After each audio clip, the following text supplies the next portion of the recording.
Message received. Waking crew from cryosleep.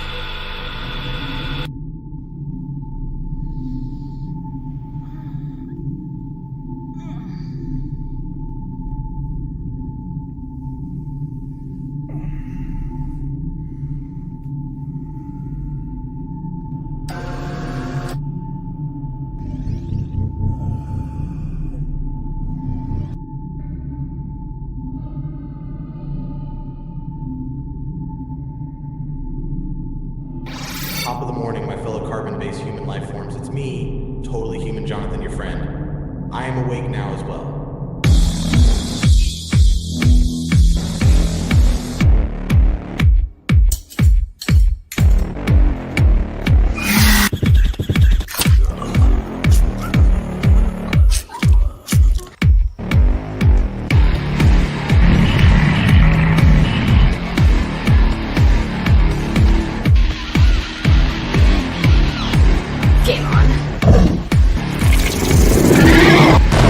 Jonathan's a goddamn robot. I hope they sent in my warranty card.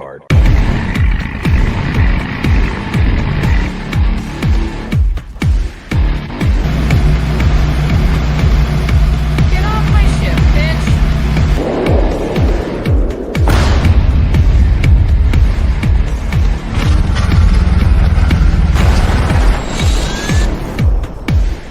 I think we're okay. This is fucking great, man! Now what the fuck are we supposed to do? This is some pretty real shit now, man! Game over, man! Game over! Crew extremely expendable. Meteor storm imminent.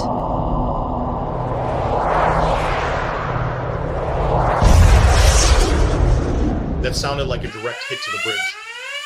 Karen, status report. Hull is 26% compromised. That doesn't sound so bad. Stone, any percentage of damage to the ship's integrity could be fatal for all on board. Then why would the percentage of damage even matter? It doesn't, really. You're all basically fucked. All crew to the escape pods now. Critical structural failure in T-minus 10 seconds. Critical structural failure in T-minus 9 seconds. We're at the escape pod. Where is Critical everyone? structural failure in T-minus 8 Stone? seconds. Jonathan, will we be seeing any of Critical you anytime structural soon? failure in T-minus 7 seconds. We're almost there. Critical structural Wait up, failure in Stone. T-minus 6 I have seconds. the pod ready to drop. We need to go. Critical structural failure in T-minus 5 I have a seconds. complication. Don't wait for me. 4 seconds. 3 seconds. 2. 1. Bye, bitches.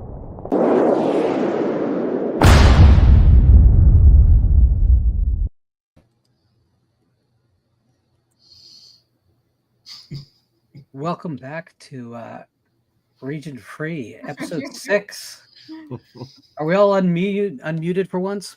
Yeah. I believe so. How do we sound, guys? Excellent. Oh, guys, it feels like it's been forever since we did this, and it hasn't been. I guess It just the month. feels like a long month. Even though that we're doing this a day early. Yes. Yeah, so that's a work thing. Yeah, totally cool. That's okay. Yeah, so everyone who is watching this live, thanks for rolling with the punches with us and showing up a day early. I hope you didn't rearrange your schedule for us. Because I hope they did. Oops. They should be. Ah, We're appointment viewing. Yeah, little Bobby doesn't care if you miss one game. Tears will stop flowing eventually. what game are they playing in this weather? I don't know. He's the worst on his team, though. Oh, Yeah. to be fair, when I was forced to play sports, I was always the worst on my team. So big surprise that I wasn't the most athletic kid. What sport did you play? Because now you gotta. I reveal was made to play the baseball. Okay. Made to play. It was just assumed. My dad was into it. Yeah. So I played the baseball for a few years. Then as soon as, I could build up the resistance, that stopped. I was like, kind of boring. It was always like I'm stuck on a fucking diamond in the grammar school, playground. All I want to do is be at home watching UHF stations in the middle of the day. So it would have been funnier if you would have said MMA. I just want to picture you got somebody in a key lock choking them out. Listen, I was not left field. I was left field, actually. Right. Because I'm a diminutive guy, they thought it was funny to make me shortstop. So there's yet another reason to dislike sports. So how's everyone been over this increasingly cold month? I don't know what you're talking about when you say increasingly cold, because right now my tomato plant is thriving, and it's the middle of November. It's definitely not winter here yet, but a little cooler at night. So there's that. Never feels like the month it's supposed to be in Atlanta. But I always forget you guys are from slave states where it gets colder later. Sometimes we get normal winters. This is not one of them. Stone, you are a Civil War trader right now, sir. You traded it. You traded in the gray for blue, or vice versa, whichever it is. There's meat on both sides, so it works out. Did anyone see anything recently that you want to scream about? Ooh, well, I think one we're talking about later. So I've been like just revisiting a lot of folk horror for today. A lot of that. So that's kind of been this last week. But with Halloween out of the way, I'm like slowly watching the non horror stuff. So Daddy-O was very good, and kind of Anora is going to be my next one, which apparently is a friend's favorite movie of the year. So kind of curious to check that out. A lot of non-horror and folk horror for me this week. I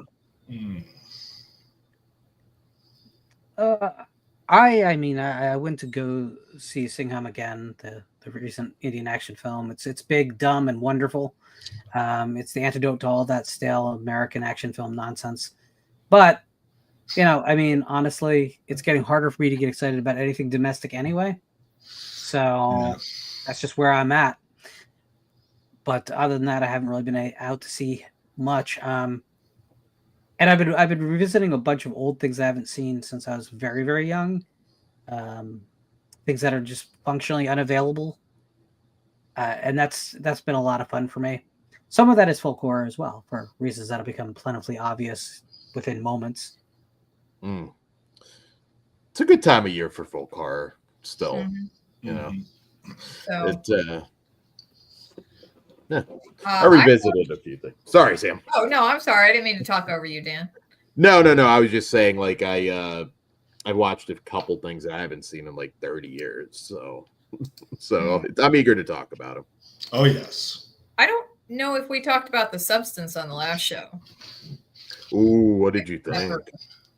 Because I loved the shit out of that movie so much. It's definitely in my number one spot so far. Me too. But I did also watch A Different Man with Sebastian Stan, and I couldn't help but think what a really good double feature that would make.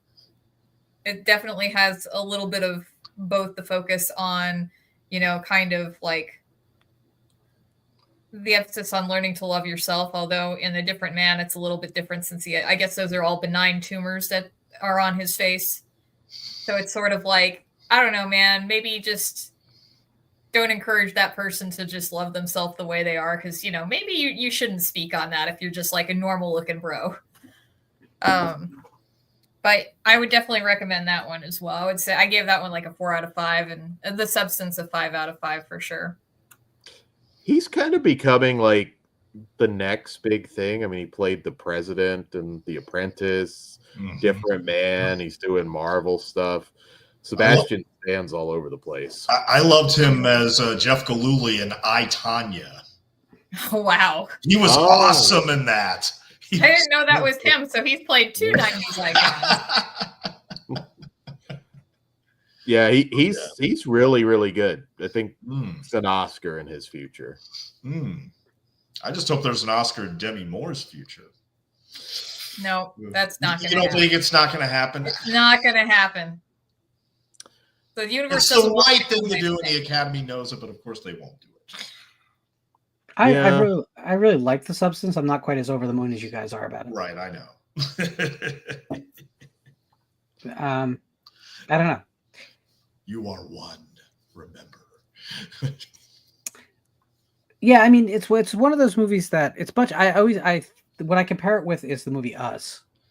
In that if you tug at the logic of it, you're in trouble. But if you go along with it as a parable, you're in good shape. Which could be said about most of the classic Twilight Zone episodes. So like you're not in bad company. But it does the place that it suffers for me is, well, two places it suffers from me. The first thing is in how it looks. It just has that dreadfully overlit American cinema 2024 look to it. Why are movies afraid to look dark and mean when they're dark and mean movies? It looks like it was filmed by an Apple product. That's my main product with it. Like you go back to Cronenberg's body horrors. Those things look like they were filmed with, at times, a potato phone, right? And they're glorious for it. I just wish it felt like it had a little bit more gray to it. I just hate that aesthetic that it was going for, which is, again, they wanted to look like a slick, like a slick cable program, and it does. It's just not an aesthetic that I love. The other thing is, and you guys are going to hate me for this probably, but if the film had died before that big ridiculous ending, if it had just ended before that big ridiculous ending, I would have been a lot happier with it.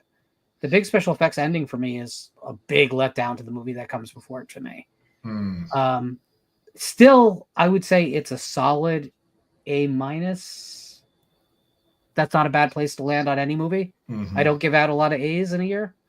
But a lot of people in this, not the cat, but everyone besides the cat seems to be over the moon about the film, and I was happy with it. But it's not like a desert island movie for me. I get it, but you have to agree that the most hideous image you've seen all year is Dennis Quaid eating shrimp in close up. There's been a few images this year of things I've seen that are not commercial. I had a colonoscopy this year, so I don't know if that's really going to rank up there. Yeah. You can't taste anything that's slightly chalky the same again in your life, can you, Sam? Oh, well. No. No. No, it's actually just I'm now remembering that taste. Thank you, man. Not a problem.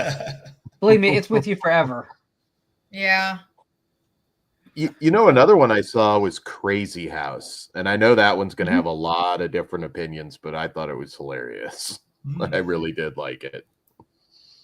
Yeah, it's a weird one though, right? It is. It's not for everybody. It's one of the few films out there that tries for that natural born killer's energy, and that's both a great thing for the ambition of it, and it's a bad thing because you're forcing comparisons with natural born killers. Yeah, which is never an enviable place to be. There's a lot to love and admire about it. Again, it doesn't come completely together for me, but if you want something wild, yeah. And as long as you're not very religious, you're probably going to be fine. No, yeah, definitely not one for the devout, but I enjoyed it. Jacob mentions one in the chat, Red Rooms. Now, I saw that like a year and a half ago, so it's been a minute, but that is fantastic. If you want a serial killer movie, but a lot more than that. That movie is just stellar. Vinegar Syndrome, one of the partner labels, is putting that out, which they're also putting out Saloon, which I know you're excited about, Lauren. Great stuff. The partner labels have been more interesting than Vinegar Syndrome themselves. So there you go. Nice. But yeah, no, if you haven't seen Red Rooms, do. It's been a really good year.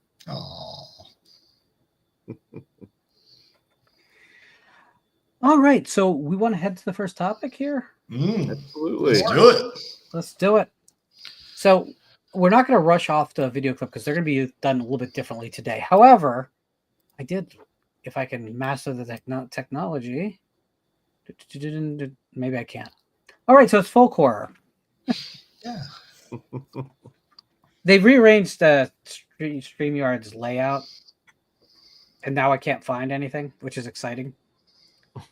Folk horror. So it's a genre that's sometimes misunderstood, maybe because of its simplicity in a way, but it is the subgenre of horror that deals with folklore. It deals with old religions and strange. I'm sorry, this cat is annoying me. And strange off-color belief systems. Traditionally, folk horror evokes images of New England or Old England, but in more recent years, we have been seeing folk horror from around the globe with localized, belief systems that are now considered archaic.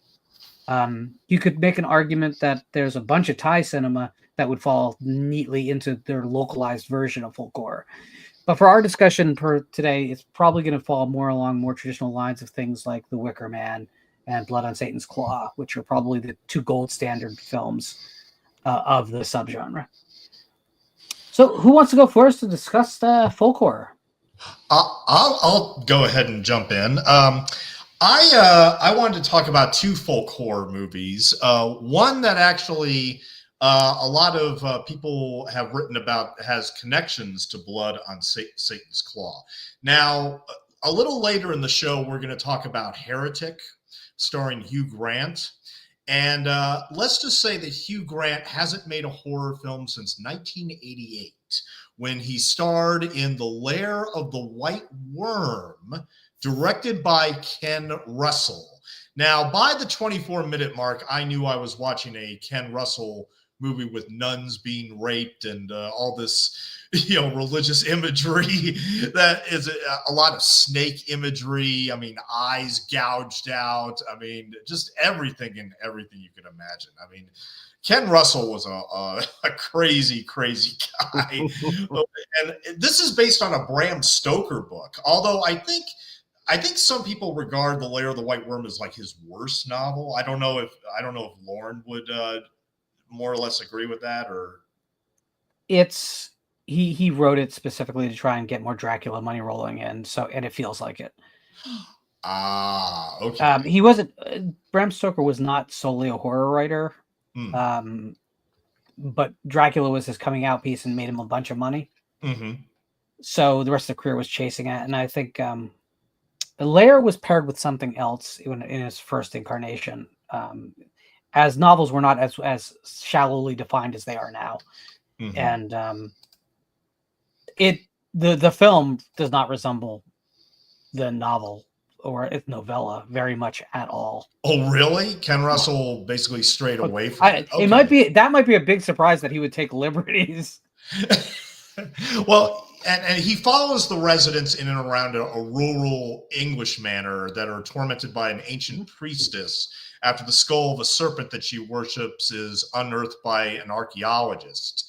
And it's based on the particular legend known as the Lambton Worm. That is a legend from County Durham in northeast England, takes place around the River Wear, and is one of the area's most famous pieces of folklore. And it revolves around John Lambton, an heir of the Lambton estate, and his battle with a giant worm or dragon that had been terrorizing the local villages. And I know that there's like a poisoned well that figures into the legend as well. The Lair of the White Worm there's a lot of bizarre, colorful sets and effects and just wild imagery all throughout. I mean, yeah, it's Ken Russell unleashed. And this was made at a weird time in his career because he made this and Gothic, which is about Lord Byron and Mary Shelley meeting up, in the early 19th century. And neither film didn't do well. I mean, they were both released by Vestron Pictures, which is most famous for releasing Dirty Dancing. It was like their only hit. But I mean, yeah, they released these two Ken Russell movies. But look, I enjoyed the hell out of Lair of the White Worm. I mean, I just wanted to see, Hugh Grant do another horror film. And yeah, he's only made two of them. this and that. He did play Lord Byron in another movie that came out around that time, though. I just forget the name of it. But what's up? Is it Haunted Summer? It's not that one. No. He did play Lord Byron in another film at that time. Just one second. I'll look it up right here. Filmography, because he started out in the 80s. Rowing with the Wind, which is a Spanish film written and directed by Gonzalo Suarez, won 7 Goya Awards, and it concerns the English writer Mary Shelley and her circle. And Elizabeth Hurley played Claire Claremont, and that's when Hugh Grant and Elizabeth Hurley got together and became a couple, even before and after a incident, which we won't go into. But now the other folk horror movie I wanted to talk about. Now, I discovered this a few years ago, and I fell in love with it immediately. Now, for those of you who are Planet of the Apes fans, a fun fact. The reason why Roddy McDowall was not in the second film, Beneath the Planet of the Apes, is because he was off directing. And I could have put money on your choice. I could have put money on it. You could have. Oh, man. Okay.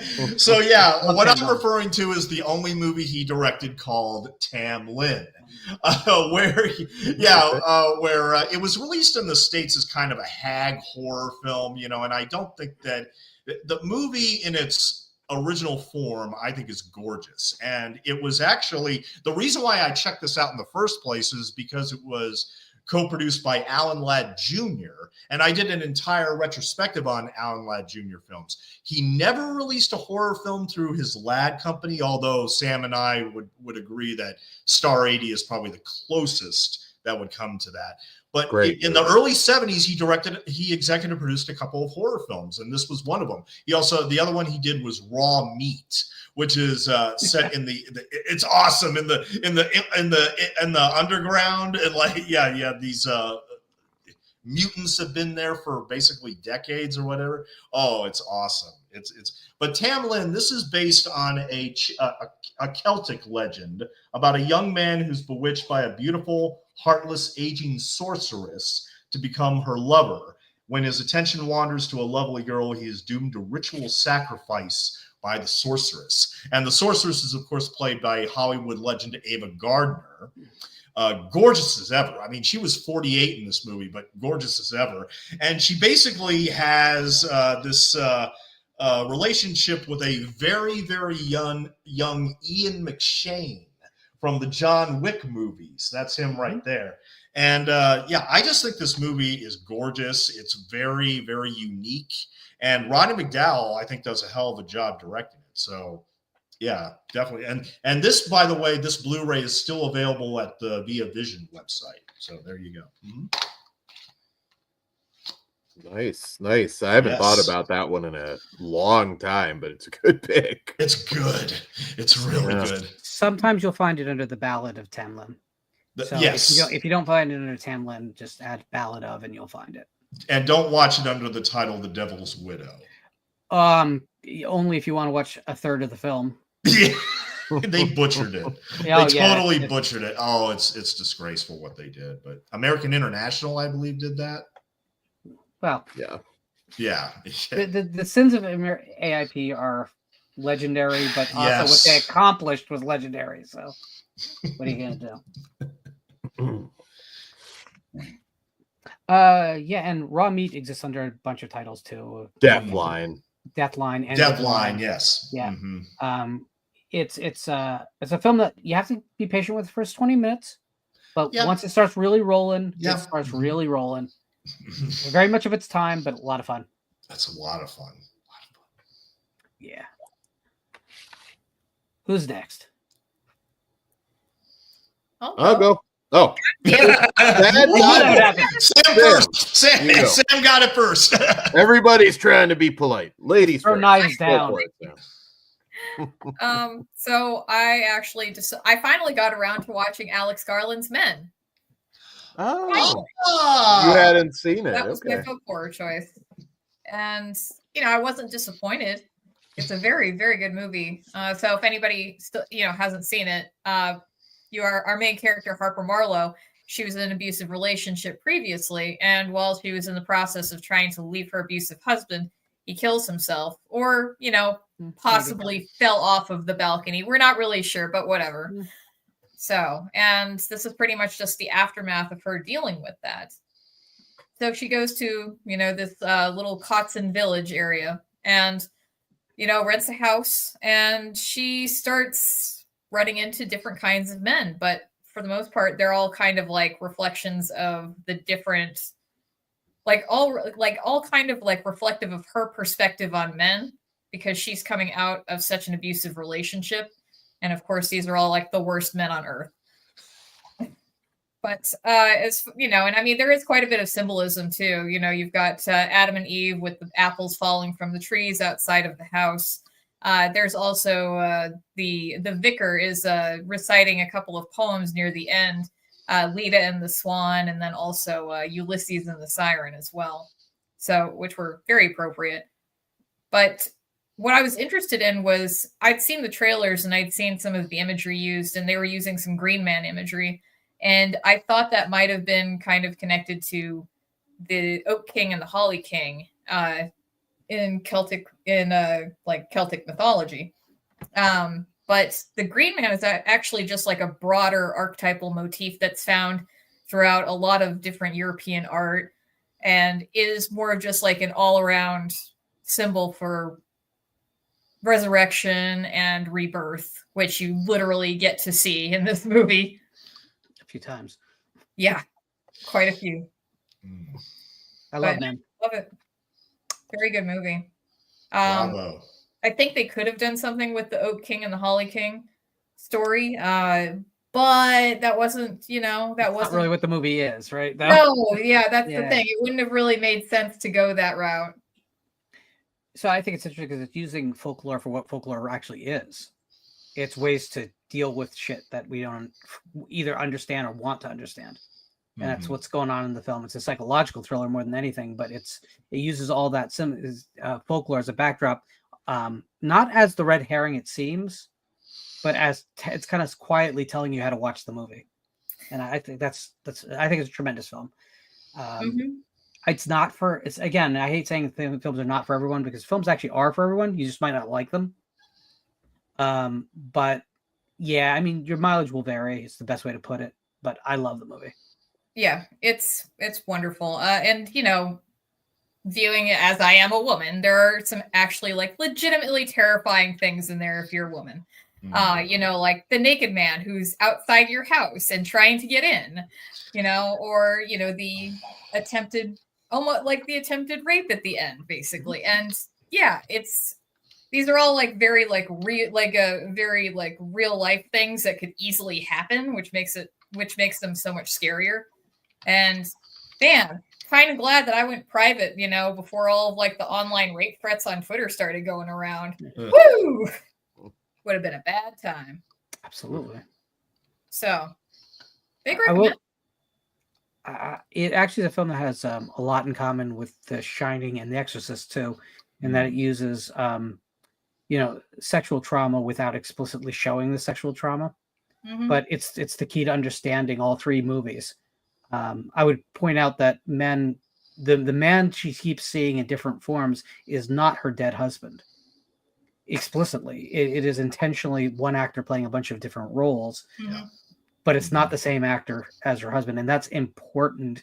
There is a very buried, but once you see it, it rearranges the whole film clue about who she's actually seeing. And it's one of those films that's worth rewatching until you get everything out of it that you need. But it's an amazing film. It's not hard to figure out where they're going, but it's an amazing film.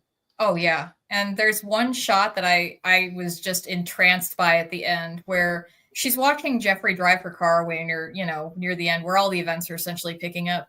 And then she's just kind of like standing there and kind of, you know, standing against the sky, but I swear I could almost see like the sky slowly turn.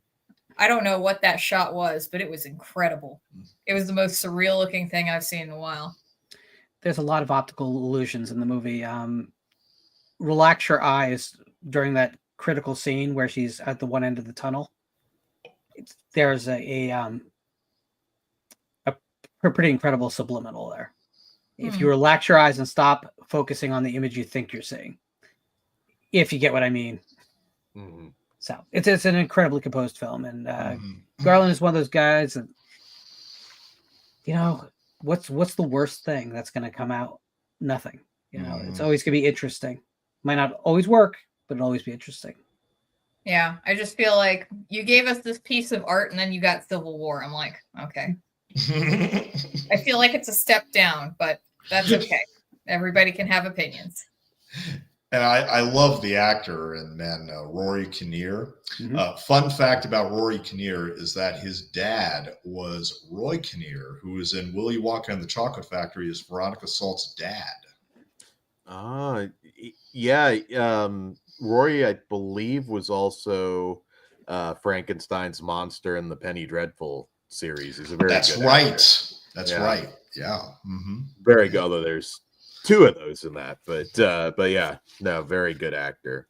I need to rewatch Men. I definitely need to rewatch Men and Annihilation because I'm now a huge Alex Garland fan. Yeah, Annihilation's super good. Oh God, it's awesome. There, Jeff Vandermeer did another novel in that. If you've read the books, the Southern Reach trilogy. Yeah, just came out. I haven't read it yet, but I'm gonna get on that soon. Yeah. What do you got for us, Dan? So I rewatched a lot. So I'm going to kind of like condense a little bit. But a lot of people always ask me on different shows I've been on, like, well, how do you define folk horror? And I think he did a pretty good job of it. But Adam Scoville has something he calls the folk horror chain, which pretty much runs it down. It's 3 rules: use of the landscape and the environment, isolated communities with skewed morality and belief systems, and manifestation of those beliefs in a violent act or supernatural summoning.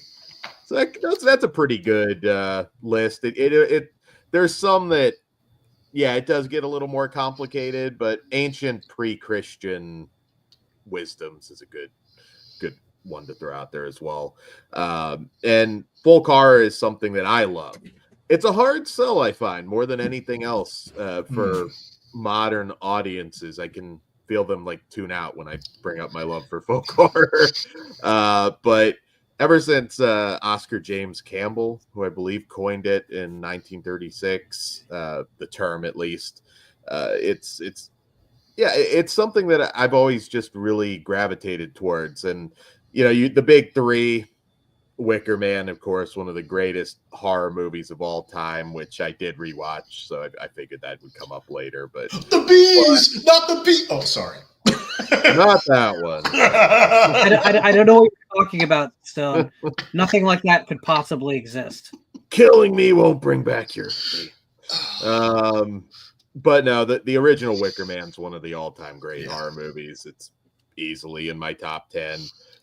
Blood on Satan's Claw and Witchfinder General. Those are kind of like the good 3. If you really want to dive into literature, Algernon Blackwood, of course, and I mean, The Willows. Come on, you have to. But I decided to sort of talk about a few different ones. I could talk about those 3, but I figured they would come up anyways. One, Witchfinder General is one that everybody knows and loves. It's about Matthew Hopkins, who is a real historical figure, but you may not have seen a very different but similar story, a movie called Witch Hammer from director Otakar Vavra. It's a Czech film, and it's a much more kind of realistic, grounded witch hunter story. Very different from Western witch hunter movies that were popular at the time, like Mark of the Devil. And I've always really liked it. It's based on a 1963 novel of the same name by Václav Kaplicki, I believe is his name. And it's not really so much about witches. It's a very dark drama, and I really love it. I revisited it, which these sets are, and we're going to show some physical media later, I know, But these all the haunt set, these two are about, I mean, they're not cheap, but they are essential. If you love folk horror, Severin did an amazing job on this.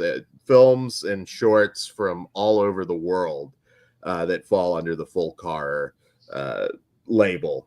And Witchhammer is on there. I highly, highly recommend it.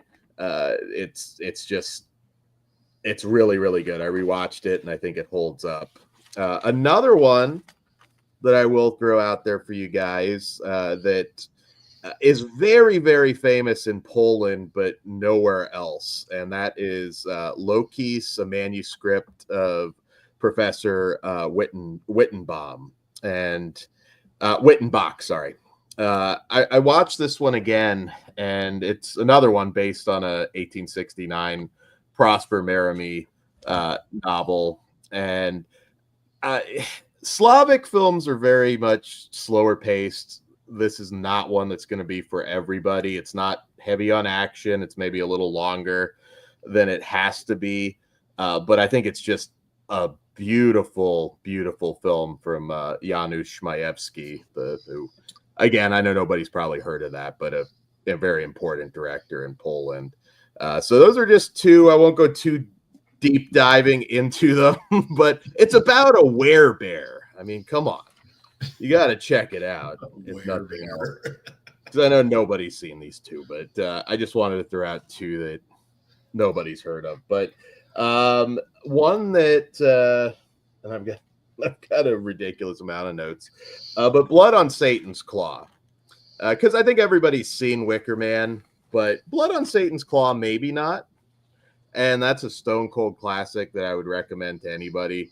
If you and beautiful Blu-ray release here, also from Severin. Severin's done good by folk horror, but Blood on Satan's Claw is from Tygon. And we talk a lot about Hammer and Amicus, but Tygon also had some really good movies. Witchfinder General was their big hit. Some people know it as Conqueror Worm. And this was something that it's amazing how good it is, because there was a lot of interference. It started off as an anthology, and it was inspired by the Mary Bell murders, which, if you're unfamiliar with Mary Bell and you love true crime, holy shit. Little girl who might be the embodiment of pure evil. I dive into Mary Bell if you're interested in true crime. It's not Annabelle, but Maribel. Mary Bell. Mary Bell. Yes. So Mary Bell is also was also the inspiration for Peter Straub's Haunting of Julia. Yes, yes. Just chilling. I mean, this girl, I won't run down the whole thing, but true crime rabbit hole, look into Mary Bell. And this is one of my favorite performances of all time by Linda Hayden as Angel Blake. Oh my God, yes. Phenomenal. Yes, beautiful, but genuinely scary. Just a terrifying. It's hard to do. I mean, she's not a kid. She's like, I don't know how old she's supposed to be in the movie, but I think she was 19, wasn't she, when she made it, though? But playing like 16 or something. Yeah, something like that. And it's hard to get that kind of performance out of somebody that young. And oh boy, is she good! The scene where she sets up the priest with the accusation is so fucking good. Oh, it is so good. And and just like the moment she's got it accomplished, like the smugness, you're just like, oh, that's evil. So good. So good. It is. It's an Oscar-worthy performance. It really is. I mean, she's so good. And this really just started off as something to piggyback the hit that was Witchfinder General. I might actually like this one more. And I love Vincent Price, but I like this one more. It's better. It is. You're not wrong. You're not wrong. It really is. And Tygon doesn't get a lot of credit. I mean, they also did Creeping Flesh and, some good stuff. I'm not saying that's this, but I like it. This one was not a success. this is another movie. It was a failure, and it grew its audience over time. But Doctor Who fans might find it worthwhile for Wendy Padbury, who plays Kathy in the movie, a much more adult role. A little bit. Oh God, I just, this movie's fantastic. I watched it again, and I'm like, I wish more people would give this a shot. Full Car is not for everybody, but I really think Blood on Satan's Claw I could recommend to just about anyone. I think it's a special film. Yeah, Definitely. And I mean, I recommend the film wholeheartedly. Like it's in my top 50 of all time. It's not in my top 25, but it's in my top 50 of all time. If you are a My Life with the Thrill Kill Cult fan, if you're a fan of that industrial band from the early 90s, their song The Velvet Edge is made up almost entirely of samples from Blood on Satan's Claw. Just an amazing film. It is. So I was gonna cheat here because I'm the guy who doesn't watch television. But yet my choice is going to be a rather obscure piece of television art. So Nigel Neal, who you know as the creator of the Quatermass phenomenon, as well as the guy who wrote the first draft of Halloween 3, although the resulting film does not resemble his draft pretty much at all. In 1976, he had a television series in the UK called Beasts. And Beasts was a really, really odd series because it wasn't all horror. It felt like it could be horror at times. It could be science fiction at other times. It could be just really weird drama. Only 6 episodes, but the episode Baby, if you haven't seen this, it's phenomenal. It is about a pregnant woman who's moving into a cottage that needs to be restored, and she has to hire locals to do the restoration of the house, and they have very, very pre-Christian supernatural beliefs. And during the repairing of the house, one of the workers uncovers the mummified body of something in the house. And what that thing is, a bunch of people have different ideas about. And it is a perfect distillation of what I think folk horror can do, which is it takes an old religious or supernatural concept and then applies someone's personal psychology to it. So it takes this pregnant woman's fear about kind of what's going on with her in her biology, and is also about the potential for really bad things that can happen if a pregnancy goes wrong, and applies it to this this belief system that she wouldn't put any validation into. But because of where she is psychologically at that moment, it builds and builds. And then it leads to the final scene, which is kind of, if anyone's watching this as you're British, I'm sorry if I'm mansplaining your culture to you, but it's the final scene is kind of an infamous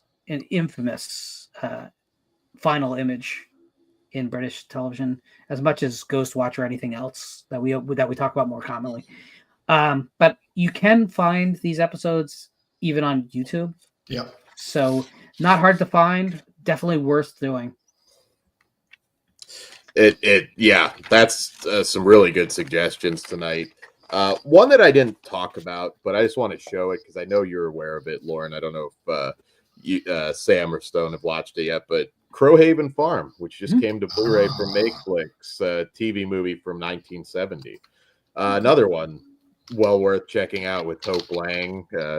Most people know her as Charles Bronson's wife from the original Death Wish movie, probably, at least if you watching the show.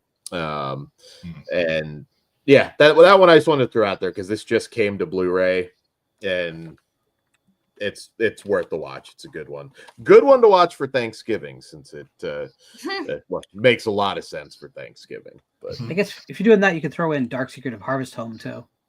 Oh yeah. If you have to have a little bit more patience because it was developed as a miniseries, but yeah. Dark Secret of Harvest Home pairs really well with that, and one that nobody's watched it, but Devil's Bath. It's so good, from this year. I'm gonna get around to it, man. I'm gonna get around. I love it. So, Well, that's good. But yeah. I assume everybody's seen Wicker Man. You guys have seen Wicker Man, right? I mean, Oh yeah, dozens years of times. ago. Not all Wicker the way. Man is a must. Yeah. Oh, Sam, you got to. Got on the list of all the other things I haven't seen. Homework, Sab. Just avoid the Nicolas Cage remake like The Beehive. Even though that line is now infamous. I'll watch whichever one will make the dopamine in my brain. The original still wins. All right. Yeah, totally. I think I'm going to be sick. Me too. If you need someone to hold your hair out of the way, I mean, no, I'm good. I just want to say that it's been great taking this emergency escape pod crash landing with you, Jess. There's no one I'd rather die sitting beside. God damn it, Sam. I never thought it would be you that didn't make it.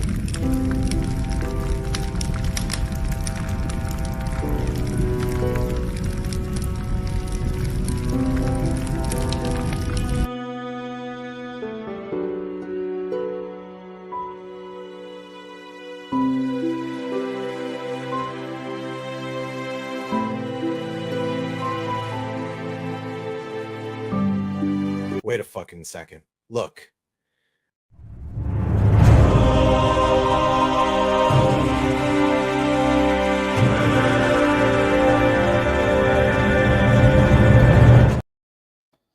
Came back and I lost my neck. We've all lost our necks.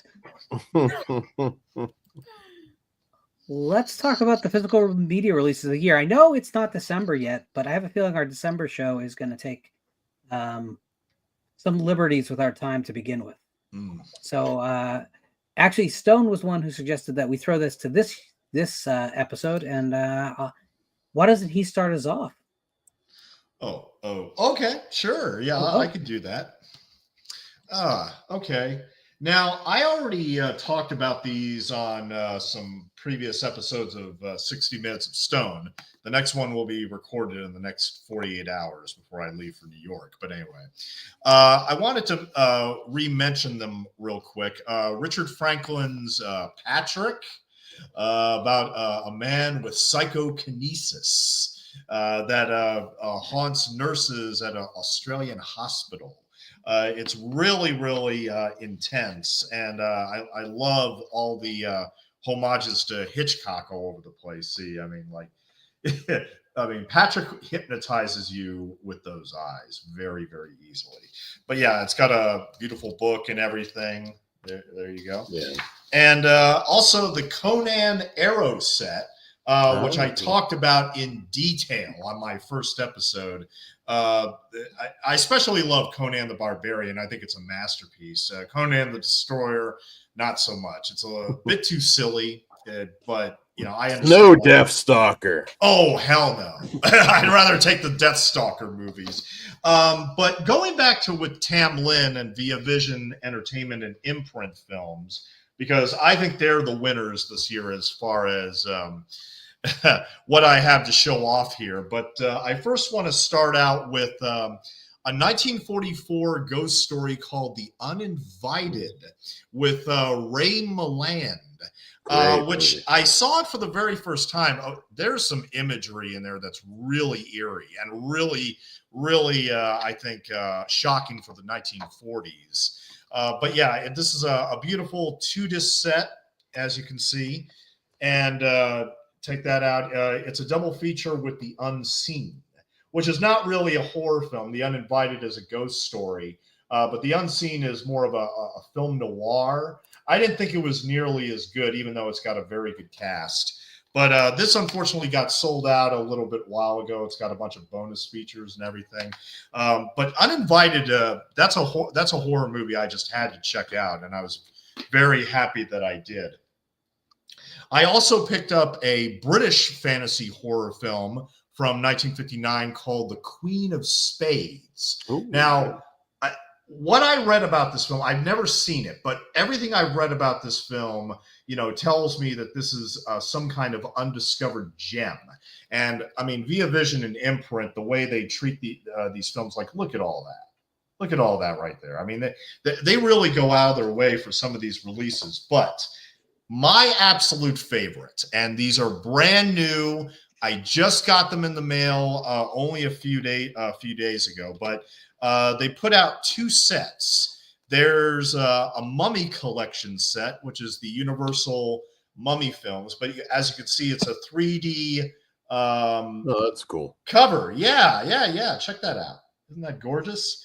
Yeah. And so, there's Boris Karloff as the Mummy right there. And yeah, it's basically the 1932 film, and then the other 4 Karas films from the 1940s, which I don't think are nearly as good, but I'm actually going to rewatch them only because they got brand new audio commentaries on all of them. So it actually gave me a reason to pick up this set in the first place. Now, look, Lauren's favorite Universal monster movie is Bride of Frankenstein. I get it. For me, it's The Mummy. I mean, The Mummy is the one that really spooked me out when I was a kid. I mean, and I also love the Brendan Fraser one too. But also, along with The Mummy, they also put out this very special 3D lenticular set of Abbott and Costello and the horror films that they made.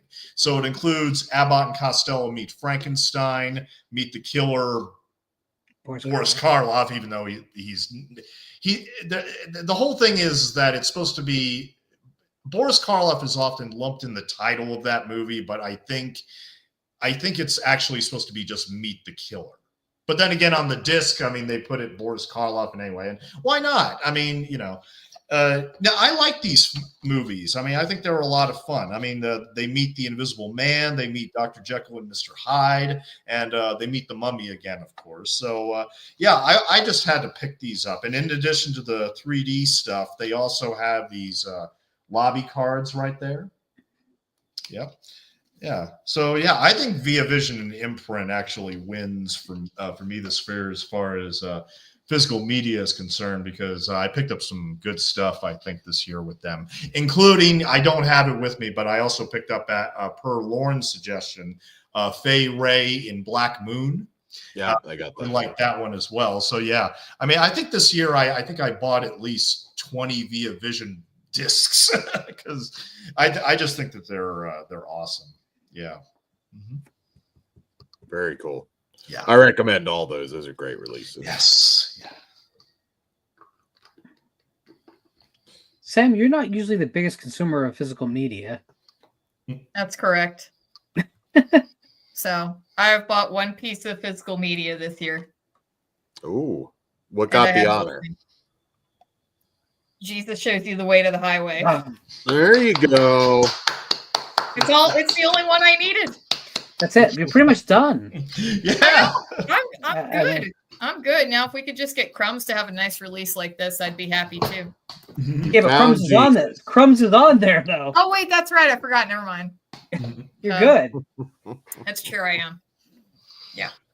So it's just, physical media is like so low on the list of things after like bills and food. It's sort of like, well, if anyone has not seen Jesus Shows You the Way to the Highway at this point that watches this channel, you really need to change it.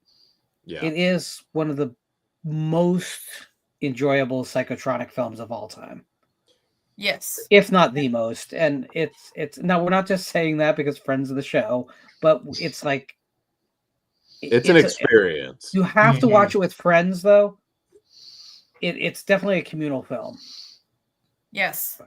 Preferably on mushrooms. No, don't do that. That might put you right over the edge. You might be Morrison yourself right out of the world. Yeah, it's still free on Tubi. So you can go, you guys can just go and watch it and then be like, wow, that movie was great. I need to have that on physical media. And then you can go buy the DVD. Yeah, absolutely. And Miguel also has another movie coming out soon-ish called Infinite Summer. So I don't know when exactly that releases, but It's like anytime I see him drop like an Instagram post, it's like, quick, let me heart that. Yeah. Get that out. To have him back on. I'm curious to see his new movie. Mm-hmm. Definitely. Dan, I know you bought a few discs this year, maybe 3 or 4. A few. It's my crack. What can I say? I'll show you one that literally came 10 minutes before the show, and that is some Hong Kong smut, Golden Harvest Volume 1, Supernatural Shockers. This I can show the back. It's not too bad. This has Sex and Zen, the erotic ghost story trilogy, Dr. Vampire, and Robotrix. Some smutty stuff. Definitely not for everybody, but nonetheless, priorities. I don't need to eat. God damn it. Dr. Vampire? Dr. Vampire. Dr. Vampire is exactly what you think it is. Really? Yeah. Yep.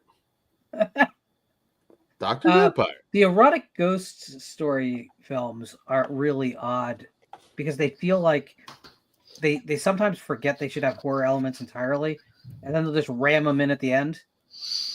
Yeah, there's some ramming in those for sure. Of a different kind. They're definitely one-time watches for me. I don't see myself revisiting them, but I'm getting ahead of myself in today's programming, I think. That's yeah. So I got that. I figured I'd show one that just came in the mail. I'm gonna bunch some of these together, but some of the Indicator is one of the best companies. They don't get a lot of attention. They should get more because their restoration of some of Gene Roland's films, with more coming. You know you're getting quality if you like Roland. They never have and never will look any better than this. They're so good, and there's more coming out. There's some like hits on some of those, so I wasn't showing the front covers. Gotcha. But as far as restoration goes, it's stellar. These movies look, 4K often isn't always worth it. It's not a big upgrade from the Blu-ray. This is a massive upgrade from the Redemption Films Blu-ray releases of Roland's work. So I would throw those out there. Also, if anyone needs a place to start with Fascination. Fascination's a good start. I know it's different than the rest of the catalog, but it is such a great place to start. It is a fantastic way to start. Indicator is just in general, and I just got this Mexican vampire set in as well.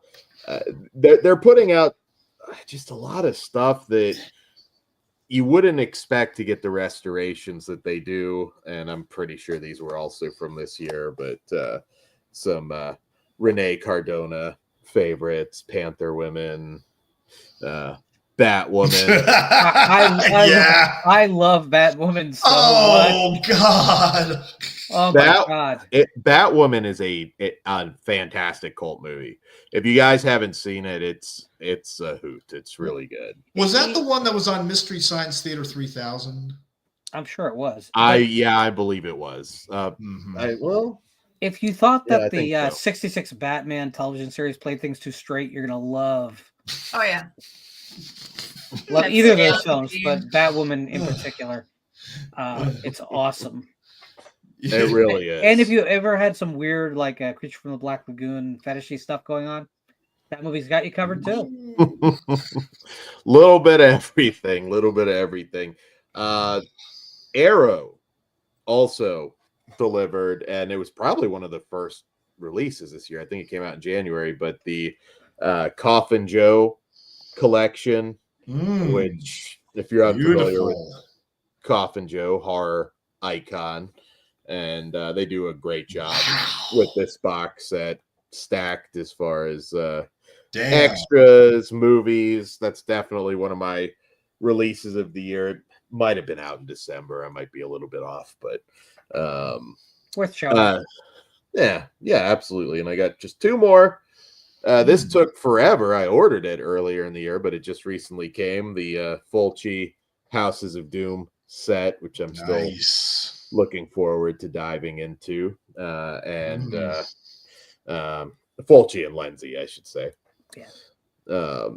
So I'm really excited to check that out. And last but not least, one that you guys have all heard of, I got the Hellraiser Quartet of Torment 4K set.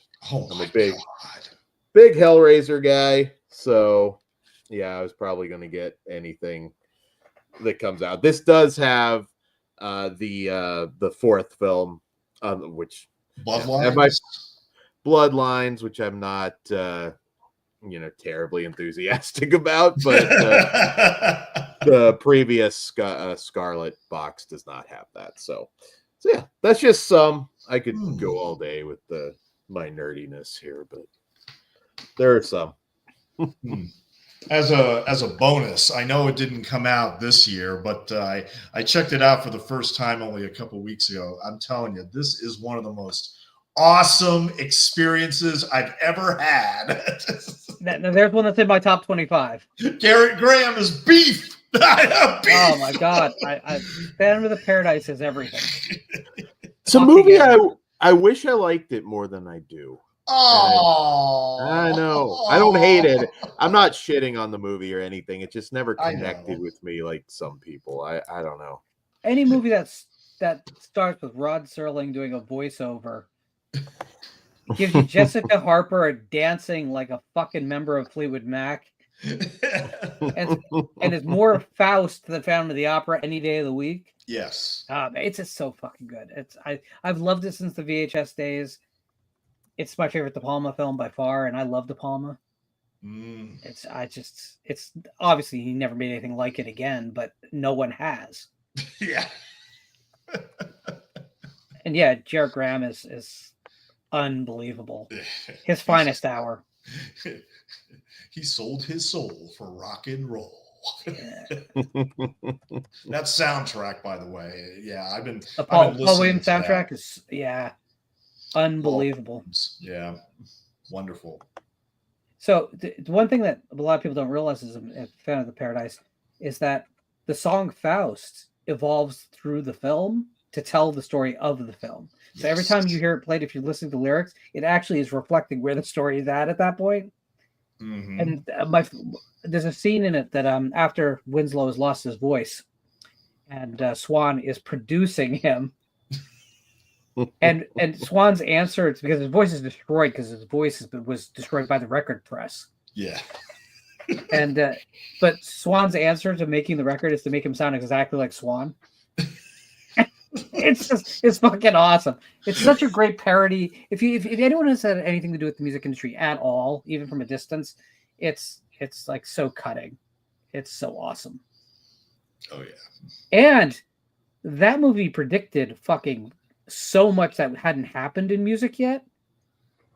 I mean, both the whole punk rock and hair metal thing, it predicted beautifully, and it's way before him. Yeah. It's way before glam rock was really. It's ridiculous. It's a ridiculously great film. I just have 3 movies I want to show on physical media. I bought more this year. We're at a weird point in physical media, as it's like just us hardcore collectors and fans are the last people left. The mainstream has left the building completely. Yeah, and we're getting good stuff. And they took Walmart and Target with them, and Best Buy. But yeah, I mean, I've shown 2 of these. So Saloon is the first thing. This movie is simply one of the best films to come out in the genre in the last 30 years. It's good. So good. It's ridiculously good. The dinner scene is one of the most intense things ever filmed. The change in genre midway through is not as abrupt as you think it is on many rewatches. There are all the clues are already there. It is just a brilliant film, and obviously Senegal is not a place that we usually expect to find a lot of genre cinema coming from. it could arguably be called folk horror in a way, even though it becomes kind of an action folk horror, which is kind of a bizarre concept, but it works here perfectly.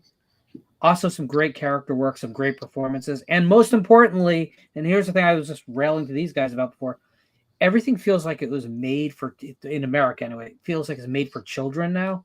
This film never feels like it was made for children. It always feels it was made for adults. And I don't mean that it's adult as in pornographic or even erotic, because it's not. But it feels like it's adult. It's aiming towards adults. Yeah. And God damn it. I love that. I love that. What an amazing cast, too. Like, just so interesting and so many layers to those characters. Yeah, and they don't look like models necessarily, so we can buy into them as people. And again, American cinema is too clean, it's too pretty. Everything's shot with iPhones. That's how it feels.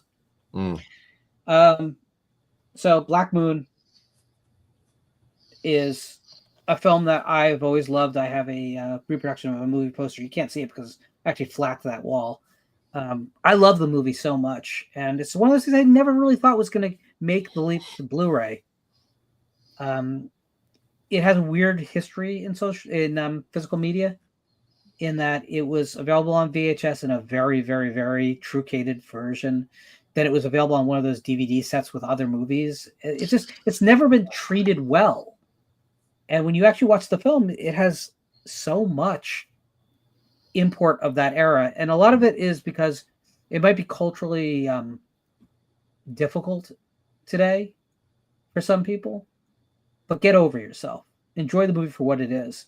It's this wonderful story about what humanity really is. And it's a surprising film. It takes turns that you wouldn't expect it to turn. And Fay Wray looks amazing. So how could you lose? Yes. I like I said in my 60 Seconds of Stone video, man, those drums still haunt me. Yeah, it's amazing. And finally, I just want to say that if you haven't picked up Murder Party, it's time to pick up Murder Party. Murder Party is I'm not huge into horror comedy, but Murder Party is just fantastic from beginning to end. It's a mean dissection of art. It's about every pretentious art kid you ever knew, every drama kid in high school that you thought was horrible. This is the movie to take it all back from them. And Sir Lancelot might be the best cat performance of all time in film. He gives no fucks. For his two scenes, which are actually the same scene, I'm pretty sure. If you haven't seen Murder Party, it came out a weird time in the genre's history. It was the end of the blockbuster era. And for that reason, a lot of those films from that exact era are not getting releases or big fancy releases. For some reason, they're just falling into that gray area. The Ugly is another movie from that era that just keeps right through the fingers like sand. Another great serial killer movie. But Mute Witness hit 4K. So I'm thinking maybe. Yeah, Mute Witness is a little bit before that, but a couple years. But yeah, it was a tough one as well. I love Mute Witness. That's the film that stands firmly between Hitchcock and Argento. It's like the bridge, even though it's not chronologically, but that's what it feels like to me. Yeah. I should have seen Murder Party by now because I'm a huge fan of Jeremy Saulnier's films Green Room, and his brand new film Rebel Ridge on Netflix is awesome. If you haven't checked that out yet, Stone, you need to see it. I know. It is that and Blue Ruin. Yes, yeah. Mm-hmm. Well, Blue Ruin is a whole different thing. That's a very different movie. I need to see both of them though. Yeah. Yeah. But I love Green Room and Rebel Ridge, so I got to now. Yeah. Check it out. You won't be disappointed. Oh, yeah. Does anyone have anything else from physical media that you wanted to throw at us? I could go all day on that, but there's some there. Watch my 4.5-hour Hatman updates for more of that. Oh, Jesus.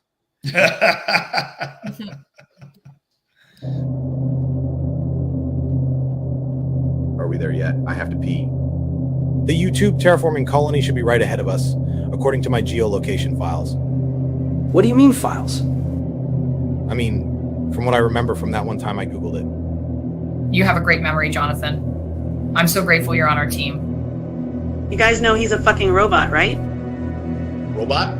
Jessica, you're amazing, but I think you're really off base with this one. Yeah, that's crazy talk. I bet you believe that birds aren't real either. This is hopeless. And there it is.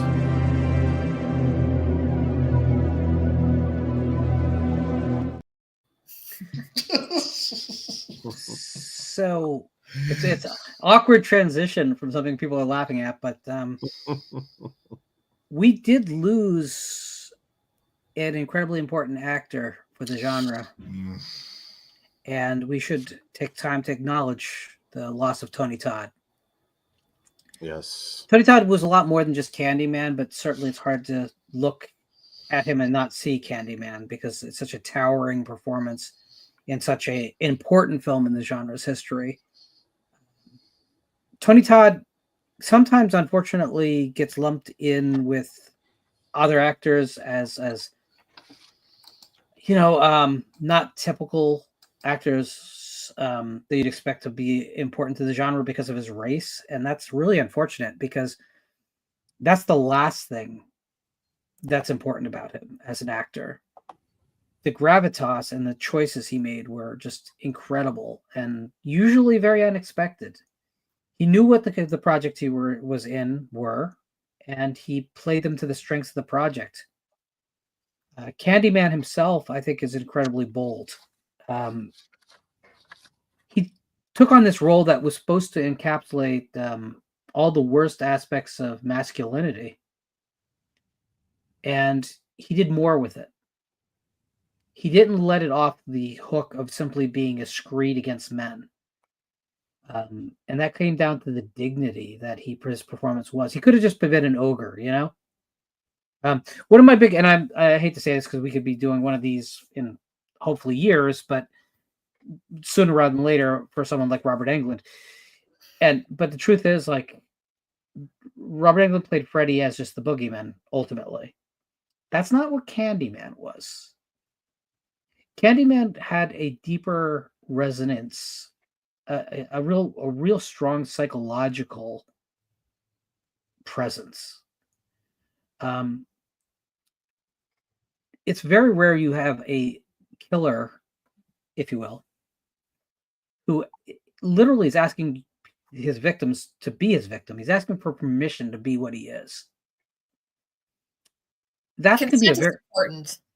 Well, yeah. It's very sexy. It's a hard thing to pull off, though, right?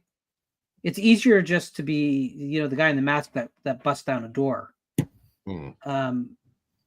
With very little screen time, Candyman became instantly iconic. And Tony Todd went from a guy we said, hey, it's that guy that was in. Whether it's, a Bay action film or the Night of the Living Dead remake or whatever, right? To this guy is a superstar in our genre. He's as important as anyone. You could argue, in my opinion, as far as the 80s, 90s horror icons and the actors that played them, can make a strong case that he was the best actor, overall actor among all of them. And that's not to take anything away. Yeah, he really, and he was more than just a horror icon. I mean, I'm a Trekkie, so I can remember his performances on like Next Generation as Kern. But particularly whether you're a Star Trek person or not, there's a Deep Space Nine episode called The Visitor, season 4, episode 2.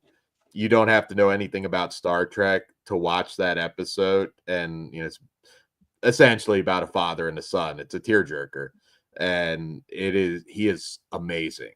Like, this is a guy that could have easily have gotten an Oscar if he didn't kind of get pigeonholed in genre. But Jerome Bixby's Man from Earth is another one. Great performance by him. He's much more than horror. I would say do a deeper dive into his catalog.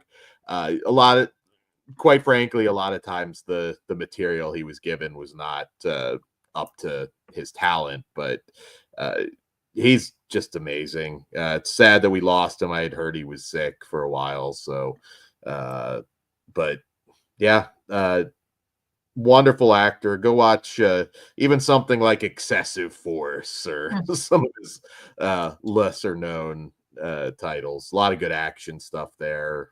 Murder set pieces if you want an extreme horror movie.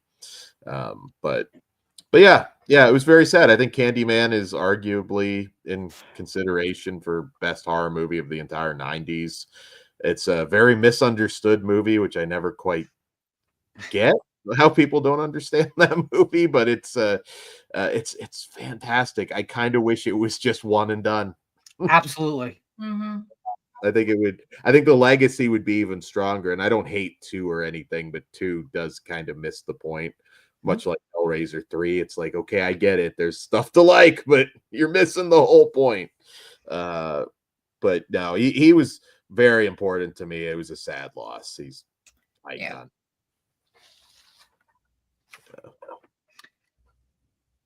Stone, you're muted. All right. I really wish I had met Tony Todd at a convention, because I think there were a couple of times where I could have been able to meet him and I wasn't able to. But several years ago, I remember when I tweeted about The Crow, and he just ended up following me and started liking some of my tweets for some reason. I don't know why, but I loved him as Candyman. I loved him in The Crow. His first movie, believe it or not, was he played Sergeant Warren in Oliver Stone's Platoon. Which won Best Picture. Yeah, but his last role, which is going to be next year, I can't believe I just read this. Of course, he was in several of the Final Destination movies. Mm-hmm. Well, next summer, and it's coming out in IMAX, believe it or not, is the new Final Destination movie called Bloodlines, where he comes back as William Bloodworth. Yeah, this is going to be showing in IMAX. That's and weird. and also, Lorne, Hellfest is awesome. Of course. Yeah, I love Hellfest. But how do you guys feel about that Final Destination? I'll see what they're doing. I'm not going to say no to more Final Destination movies, but we'll see what happens. It's been 14 years since the last one. I was wondering when they were going to make a new one, to be perfectly honest. Final Destination's like one of those franchises. It's like the second one is probably better than the first one. Oh, and definitely. everybody is still scarred by the logs on that damn truck. Every time. Yep. That movie's there. What does everybody want? Lauren, did you have something you wanted to share with the rest of the class? I wanted to say that it's incredibly cool that Tony Todd held this prop, and I'm holding it right now. Mm. Gotta wave it though. Well, I kiss it, but I'm not going to do that. Like that, just like that, both hands. Yeah, I mean, I don't think there's much we have to actually say about Tony Todd, to be honest with you. Mm-hmm. His work is what would be more important. Yep. Yeah, he made anything that he was in so much better. Oh, and yeah. I say that having watched a couple of like really rough Tony Todd movies. Yeah, there's some bad ones. He had a sense of humor about that too, though. Like you would like at a convention, you could just it's like, what'd you think? And then it's like, oh, I liked it. It's like, you're a liar. Nobody likes that movie. Damn. And I know that, in previous Region Frees, I mean, I think that we've all established that the Candyman sequels are just not worth it, or even the remake. Critics like the remake, but they like the remake. They like the remake for what the remake is, not the film that it is. Yeah, it's not a good movie. I actually think that Farewell to the Flash, the second movie, is not awful. I agree. It's nowhere near the caliber of the first film. Mm-hmm. But as far as like cash grab sequels go, it's not horrible. The third film shouldn't exist. I mean, the remake shouldn't exist, but is just a symptom of its time. I just want to know who Donna D'Erico's wig wrangler was on 3, because they should never be allowed to work. I just don't. I cannot understand why someone made the decision. Hey, let's make a jiggler out of the third film in this series. And something it'll be good for the Skinamax audience. I mean, who thought Candyman and that made sense? Well, I mean, even the remake or the requel, whatever you want to call it, cribs somewhat from Candyman 3, and I'm like, wow, you chose the worst one to crib off of. Okay, good job. Hey, has anybody noticed how we don't say requel anymore? Yeah. Like Scream 5 tried to make that happen, and it just did not work. Now we're just giving up. It's like whatever things are, that it just is another one of these things. Yeah. Good point. Oh, also, man, I watched like Hellblazers. Tony Todd was in there for like 2 scenes. He's like drinking eggnog, and the next thing he's like stabbed to death by some cult members. And like, well, you got to keep the lights on. I mean, I know. I love that. I love that he was willing to work. He was willing to work. Like he knew that he was in some pretty dire work at times, but he was willing to go in there and just do the job. Yeah. And he did the job. Listen, there's a big difference in his performance film to film. That's how much he's going to put into something. But he always was really good at reading a screenplay clearly and deciding how much effort needed to be there. He never phoned it in. But let's be honest with you. Those Hatchet sequels, he knew. Yeah. He wasn't going to put the effort into it. And then when someone had something cool to do with him, he'd give it extra, even if it was a smaller film. So when he'd appear in something like Bitch Ass, which is one of his later movies, I was like, Bitch Ass might not be one I'm putting at the top of my resume. And I like the fact, I've never seen it, but I like the fact that he was in a movie directed by Clint Eastwood called Bird, and he plays a character named Frog. He plays Frog. You have to dig a little bit with him. He did some good TV work, some good stuff like in the sci-fi genre, Man from Earth. If you haven't seen that, that's really good. And like I said, The Visitor, Deep Space Nine episode, just watch it. You don't have to know anything about Star Trek. Just watch it and see how great an actor he was. It's a father-son story. It's really, really amazing. Just to celebrate him as an actor, because he was so much more than just horror villain. Well, it's convenient you say that. I don't need to know anything about Star Trek because you don't have to. Yeah, you could enjoy it. It's 40 some minutes, and good way to honor Tony. Yeah. All right, R.I.P. Tony Todd.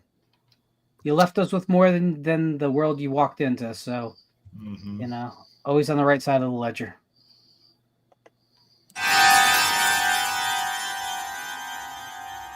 And there it is.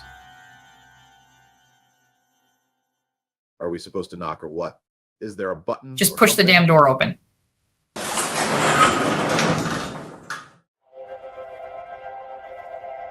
What in the name of Ridley Scott is this? Welcome to the YouTube Terraforming Outpost. We're a full-service establishment with all the social media accommodations you could possibly expect. This is impossible. To be honest, things have been pretty rough since the invasive alien species decimated the human population. Oh, forgive me, I see you're confused. I'm Johnny Hard Drive, a service synthetic. And the last survivor of the staff here, the monsters even killed the cleaning service droids. But here I am. He's kind of cute. What the fuck?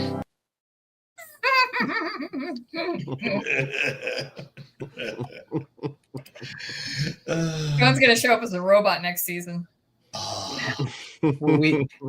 Next season we'll have to do something where we're all robots. Are you kidding? So this is a segment we're called I Will Never Watch This Shit Again.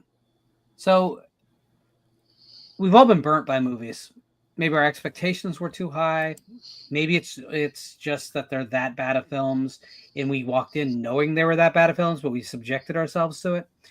Or maybe those rare cases where the word shit in this title might not apply. Maybe it's just one of those things that you had a good time with, but a second watch is going to do you no favors. So you just decide you're not going back for a second helping. Oh, what about when it's so completely forgettable you memory dump it? And then you end up watching it again because you forgot you watched it the first time and it takes a while to sink in. That's always fun.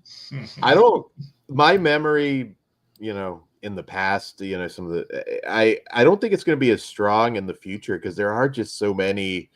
Like, oh, I know I saw that Bloomhouse thing, and it wasn't. In some cases, it wasn't awful, but it's just completely forgettable. I don't think I'm going to have that same recall for things 10 years from now, 20 years from now. Mm-hmm. It's like fast fashion, It's like just utterly disposable horror movies. Yeah, a lot of product over film, and yeah, that's an issue. But I actually don't have bad movie examples of this tonight. Just movies I'm just done. I don't need to watch it again. Yeah, the one I want to talk about is kind of on those lines too. Mm-hmm. And I'll just start. Sure. See, the reality is, you guys know I've sworn off a lot of the long running franchises, so I'm not going to discuss the fact that I'm never going to watch another Halloween movie, or probably any of the existing ones except the original 2 or 3 ever again. I'm not talking to that. And there was even a temptation that, because the Paranormal Activity movies, I'll never watch another one of those. But you know what? That's almost self-explanatory, isn't it?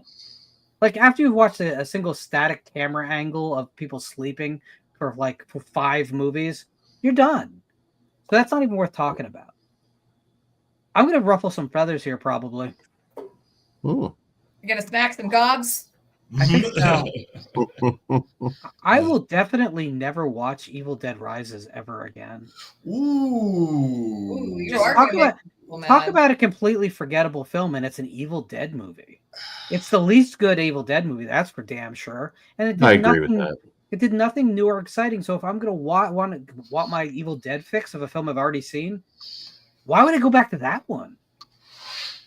I'm just utterly dumbfounded that it has as good a reputation as it does, because it just brought nothing to the table for me. And I mean, am I excited that there's 3 new Evil Dead projects on the horizon? Which there are, by the way. Yeah. No, I am not really. But if any of them are great, I'll be the first to cheerlead them, because I want the series to get back on track. But God damn it, the remake was stunning and worth revisiting. Evil Dead Rises was just, it felt like fan fiction at best. I like the movie, but I immediately knew, I'm like, okay, this is at the back of the list. Yeah.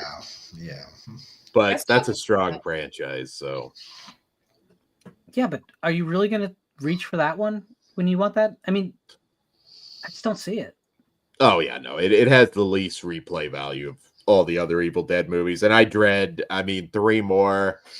I think it's going to go down more just a path of mediocrity. But hopefully I'm wrong. I'll definitely watch all the new ones. One of them is animated, so there's that. Yeah. It could be fun. That's the one people will be most interested in, because it's a continuation of the original storyline. So anyway, that's I've done pissing people off for tonight. You guys go. That's it? I thought we were going to talk shit about Alien Romulus, or Well, I'll probably never watch Alien Romulus again too, but that's almost self-explanatory too. I mean, it's the same problem. Like, why bother? But I mean, the Alien series at one point was so sacred to me, even though I hated the second movie. It was still sacred, even after the 4th film underwhelmed hugely. But now, I don't know. It's like sacred ground anymore, despite what we're doing with this entire season, right? I don't know. There's a lot of stuff I'm not going to revisit anymore, though. I'm more excited about seeing what I haven't seen, and seeing more stuff from around the world that I never even had access to before the wonderful world of the internet existed. There's so much. That's the same issue. I don't really, even stuff I love, I don't get to rewatch it very often. Yeah, I just don't see it. So if it's mediocre, I'm probably not going back to it. Honestly, I don't know. Maybe I was thinking, so I have this thing where, for some reason, I will end up watching really bad movies more than once. Usually it's because there's another entry in the series. So I have to go back and refresh my memory. It's really unfair, but it is what it is. Yeah, so I don't want to say like never say never, but there are some movies where it's like I've kind of blocked most of them out, like a traumatic memory. Like, has anybody ever seen that movie Mr. Bedeviled from 2016 with the little app? No one? Dan, you've got it. I think so. See, again, that's getting like in that period where who's in it? Is there any name in that one? I don't think that anybody important is in it. Maybe not then. Not Eric Roberts doesn't pop up in it. You know what? Like Linnea Quigley or yeah, it's just a bunch of nobodies. Yeah, it's okay. So hey, everyone's someone to someone, woman. Yes. Wait, what? Everyone's someone to someone. Someone to someone. Terror strikes when 5 teens download a malevolent app that uses their deepest, darkest fears to torment them. I would never watch that. See, there's like 10 movies with that same premise. I know. But the villain looks goofy as fuck. Like he looks like a methed out Joker. So yeah. But I also put that in the same category, like, well, not in the same category, but the other movie I was thinking of that was like, man, I would never watch that again is Countdown. That other movie. Oh, I like Countdown. Countdown's actually decent. Yeah. You just don't like the ending of Countdown. You're completely right, but I don't care. I like it. Not for me. I don't like evil phones. I don't like evil phone movies. Evil app movies? No. God. What are some other terrible movies I'm never going to watch again? Fear.com. Oh, fuck that movie. It's got a Blu-ray. We're not discussing Fear.com. I'm telling you right now.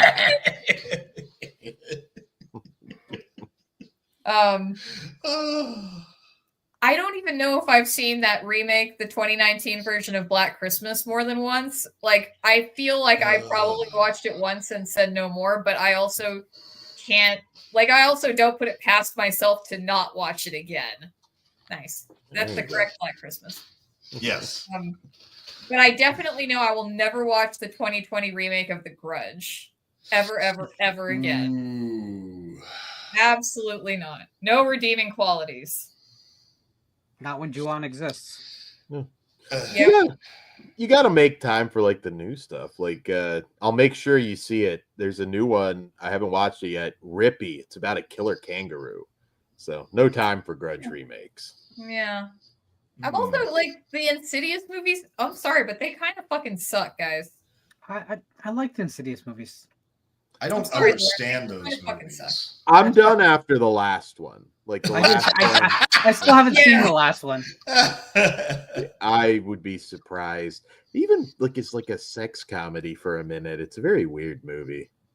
Yeah. Doesn't work. They work a lot better than any of that Conjuring universe shit to me. That's for sure. Yeah. Well, I probably would not watch The Devil Made Me Do It Again. That's a bad movie. That's a legit bad movie. It was so disappointing after the first 2 Conjuring movies. Woo! Falling way short there. I think if you revisit those first 2 Conjuring movies, you might find that your taste may have changed as you've grown up. I mean, I can appreciate them for what they were at the time. Yeah, that's fair. fair. That's the area I like to keep them in, you know?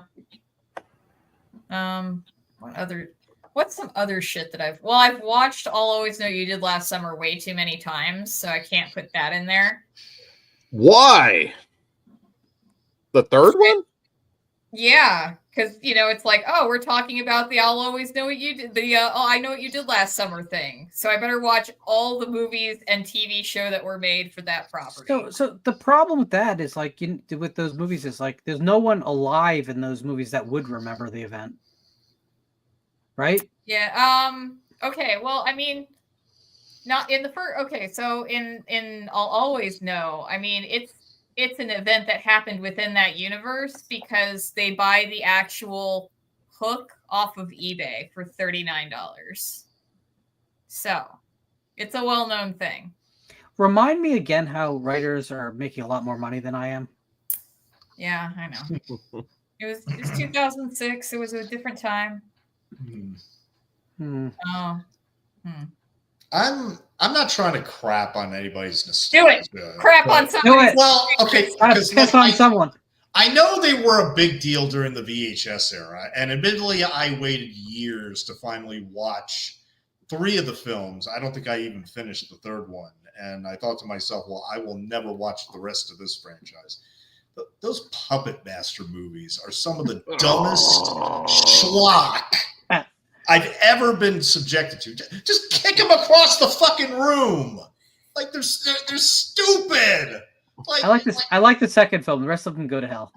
Oh, I like part 4. The third one. Nah, the second film. The the second third one. The second one in the villa with the hot girl. That's it. That's it. That's the one that understood like it was supposed to be exploitation. Like after that, they became way too friendly. Even that remake, which everyone's saying, "Oh, it's extreme." I'm like, this is still a kids' movie. They fight the Nazis and everything. No, that I don't like that. I thought the Puppet Master toys were the Nazis. They were, and then they weren't. It's a complicated history. The one with the blowtorch definitely is wearing Nazi paraphernalia. Yeah. Torch. Yeah. Well, At least his name's easier to remember. I just shook my head the entire time. You know, this is like There's this a, is so lame. There's a full moon film called Netherworld that fleetingly decided it wanted to be a Phantasm remake, but then becomes something just incomprehensible. It's like scene to scene. The film does not follow itself. It's amazing. I definitely recommend that one. It's on Blu-ray now. I love Full Moon, but yeah, it's complicated. And then there were the subspecies movies. Like, oh wow! That first subspecies film has some of the worst editing in film history in it. The last one's pretty good. Oh, well, that was made by real filmmakers, though. That last one. No, Ted Nicolau. I mean, Yeah. he's a real filmmaker. Okay, so since you mentioned editing, Death Rider and the House of Vampires. Holy okay. shit. You deserve whatever you get by watching that to begin with. I saw that in the theater. I did a double feature with the Candyman requel. It was a painful night. You know what? Both of and those you're still go on with the list. us. Not watching either of those again. Wow. Oh. Wow. Y'all should feel worse for Chris. He has to go with me to these things. That's true. He has to deal with you afterwards. Yeah, but we can like complain about them together. So, you know, the couple that complains together stays together. I will never watch either of the last. No, I forget what I have. Let me rephrase that. I will never watch any Exorcist film after Exorcist 3 again in my life. Those prequels are both trash. That new thing was worse somehow. Oh, I am absolutely going to watch Believer again at some point in my life because I want to be watching it with somebody who's never seen it. I want to watch their happiness get crushed by this movie. Oh. So yes, I will be watching Exorcist Believer again at some point. I won't watch any except 1 or 3. I mean, 2. I keep getting like everybody's like, oh, it's good for camp value. I'm like, no, it's not. It's crap. No, I I keep going back to Heretic expecting to find something in it. I own the movie on Blu-ray. Yeah, there's nothing there. Because I keep trying to connect with that movie, and it still doesn't happen. I mean, James Earl Jones dressed as a giant locust has some value, but that's it. Yeah, I'm like, that's not Linda enough Blair. for me. I'm not going to go back there again, but yeah. Still not. Yeah, I don't know. You know what I'll never watch ever again? Any of the Star Wars films that are not called Rogue One or Empire Strikes Back. Ooh, I will never watch any of the other ones of those things or any new ones. I'm done. When they remake the original trilogy again, because that's gonna come. That's gonna be their Hail Mary. Yeah. It's amazing how fucking dead Star Wars is now. Oh my god. Like, that's a corpse. I will never watch. Sorry, I didn't mean to interrupt you, Stone. Oh, go ahead. Oh, I will never watch Captain Marvel again. God damn it. Like, that movie is not good. And everybody is just like saying, oh, you only hate it because she's a woman. No, it's ass. It's fucking ass. Like, the whole movie is about how she can't control her emotions, but she can't fucking emote. And it's like, I know that Brie Larson can act. Why didn't they let her emote? Well, but also, like, the evil villain that Susan Sarandon plays, holy shit, looks so much like Hillary Clinton. I don't know if anybody else noticed that. No, it's because of all that crap that Brie Larson said in the media. They should just fucking hire Hillary for those roles. I'd be into that. Oh, damn, that would be great. That actually would be fun. Fucking do it. She'll do it at this point too, as long as you're paying her. I just want AI needs to advance. Now I need Hillary Clinton to be the villain in everything. I want her to be the emperor. Every like iconic villain that ever existed. She could be Krug, Last House on the Left. I want everything. Everything. Can she be the new Candyman? She can be the new Candyman. There's a vacancy in the job, so anybody that complains, just gone. She gone. What do you mean he was left-handed? Everything now. AI. We're gonna work on that. I'm gonna talk to Todd. I have two, and they're not bad movies. They're not bad movies, but I could give two fucks about watching them again. One of them. So I have very close friends was also friends with the late Anne Rice. And not only the movie Interview with the Vampire, but it's like, no, you need to revisit that. I didn't care for the books back in the day. Just not my thing. Again, not bad books. Just didn't really, connect with them. And yeah, I don't think I need to watch Interview with the Vampire again. And it's a perfectly good movie. It's just, I don't know. It just modern vampire stuff just doesn't always connect with me. And I don't love it like a lot of people seem to love it. And goddamn, during the 90s was I bugged about watching that goddamn thing over and over. So that'd be one that I would throw out because I've seen it enough. Also a theme here, Lost Boys. And I'm fine. I've seen it. It's I've not been there great for a long time. Yeah, it's not great, and it always comes up like, "Oh, can we watch this?" And it's like, I don't hate it. It's just I've seen it. Like I have the movie in my head. I don't need to sit down and watch it again. It's so. But to be fair, Dan, I mean, you really only watch vampire movies if they have Alyssa Milano in them. Embrace of the Vampire. I will not make the same commitment to. No, that's with all due love and respect to director Kat Shea, I will never watch Poison Ivy again. No. I was about to say, what about that Alyssa Milano Poison Ivy? Because I do not want to see Tom Skerritt, seduce a 16-year-old Drew Barrymore over and over again. I just don't want to see that. Oh yeah, that's pretty fucked. Yeah, I don't know. I guess it's a vampire theme with me. There's just a lot of vampire stuff that I don't need to, except the really good vampire stuff. Like Queen of the Damned. Yeah. Well, between 87 and about 98, there was so much vampire stuff. Oh yeah, John Carpenter's vampire. There was more vampire stuff than there was horror stuff during those years. So. Oh yeah, a lot of modern art house vampire stuff. The Addiction. I mean, but stuff like that I'd revisit. Nadja. Nadja's fun. Yeah, Nadja's good. I'd revisit those, but there's just something about. Again, I'm fine. I don't need to watch it again, and it's not nearly as good as people make them out to be. Especially Lost Boys. Lost Boys is just fine. That's it. Nothing else. You know what's odd is that I probably will never return to the show Twin Peaks, but I'd be more than happy to watch Fire Walk with Me again. It's funny you mentioned that, Stone, because once things kind of calm down, I've been planning to do a rewatch of Twin Peaks. There's a lot there. I mean, there's a lot there. We've talked about covering it, but it's like same reason I don't cover Star Trek. It's like the nerddom with that show, Yeah, like yeah. how the deep dives. I'm like, I don't think I'd add a whole lot. I mean, I love Twin Peaks, but I don't know. I don't feel like I'd have anything original to say about it. Mm-hmm. But yeah, I think I still owe the world a dissection video on Twin Peaks, but you know that's gonna take some time that I just don't have. Yeah, I was gonna say that feels like a part 1 of 3 kind of thing. Yes. Yeah. Lot to dive into. The intern is waiting for me to watch the movie and the final episode of the series. So, Jeff, I promise we'll do that someday. Really. No,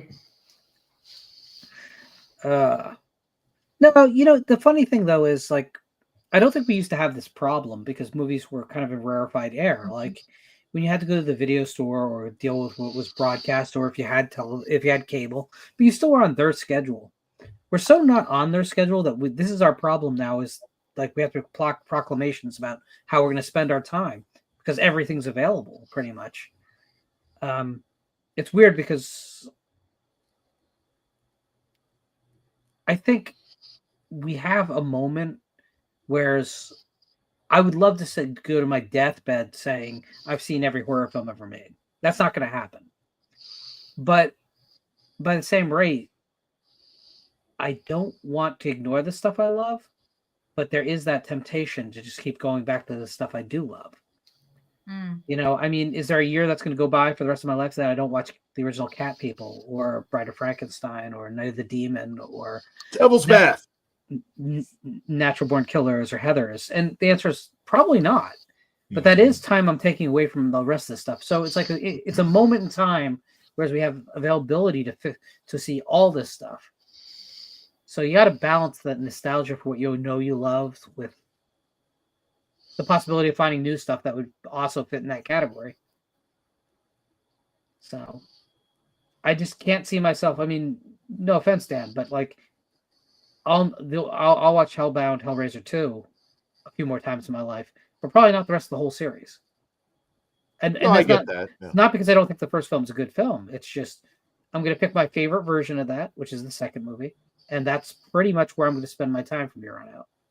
I find if I watch one, I'm going to watch them both because they just bleed into each other and they're so good. But yeah, no, after 2, I totally understand why people would check out. Yeah. But I'd also throw in the Fast and the Furious movies. Oh my God, yeah. I mean, I'm just done, period, with those. But yeah. We'll never know.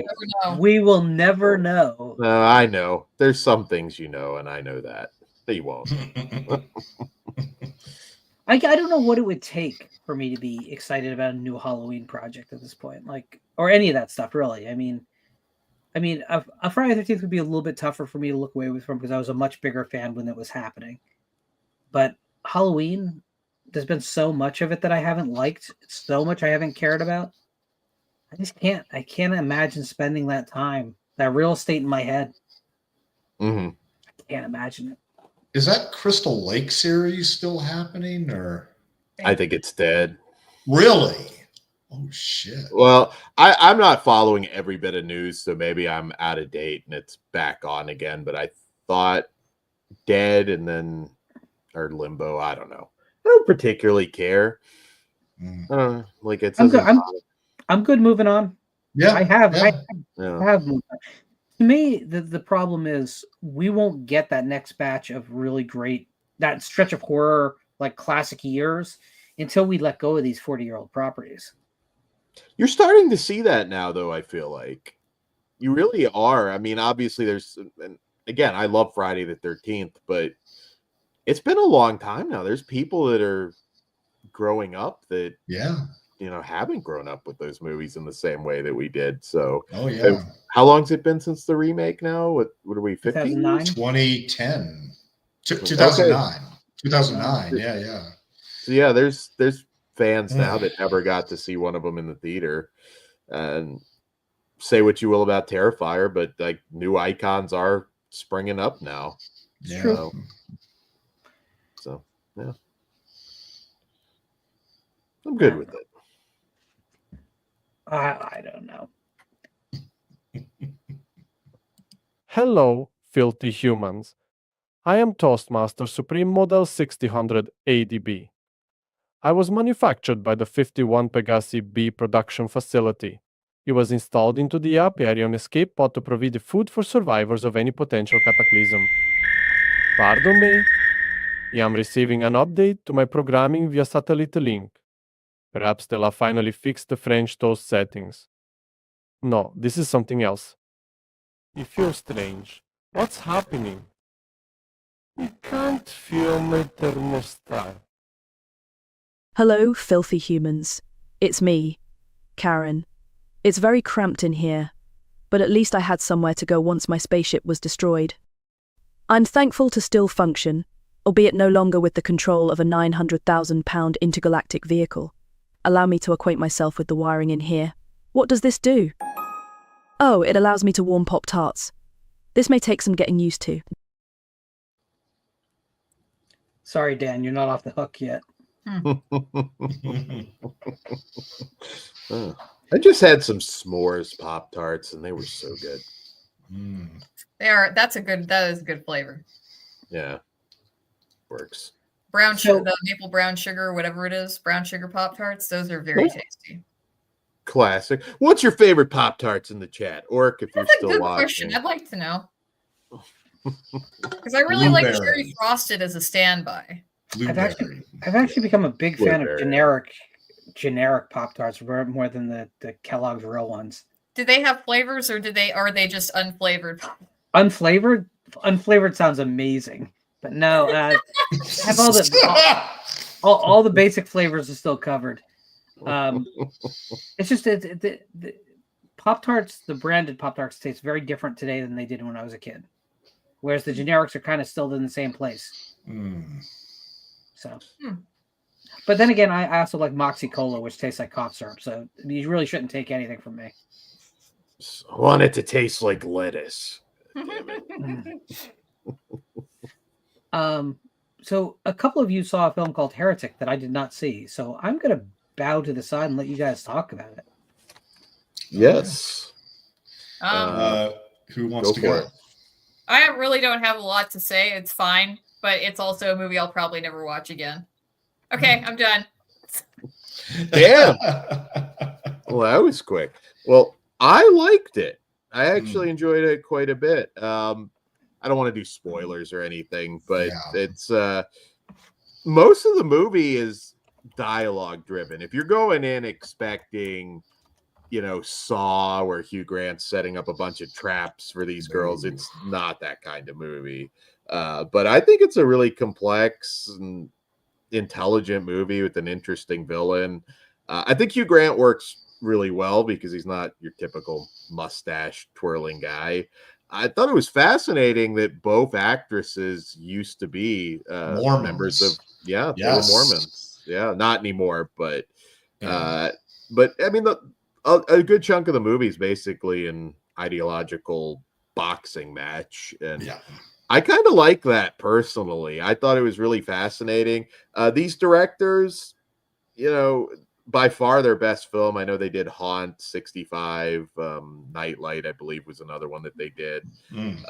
But yeah, I think a lot of people are going to go in expecting something like an Escape Room or Saw, and there might be some differing opinions on where the movie goes, but they ask some big questions, and I thought it was really entertaining. I'm curious to see reactions to it, though, because I know there's going to be a lot that just want the popcorn film, and it does. I mean, if you look at the ads, you're thinking like, this looks a little more Blumhouse than A24, but it is very much an A24 movie. Yes. Oh, it is.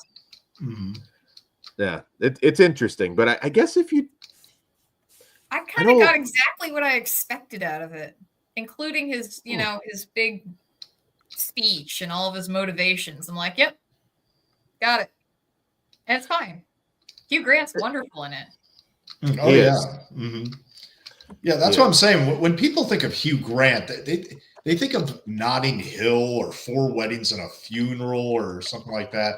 They don't think of the Hugh Grant from The Lair of the White Worm, obviously. But no, he's awesome in this. I was very, very impressed with his performance. I liked his outfit with because with the squares, because it makes you think of chess, checkers, that kind of thing. And he has this whole speech about Monopoly, comparing it to religions and how they spurt and develop and everything.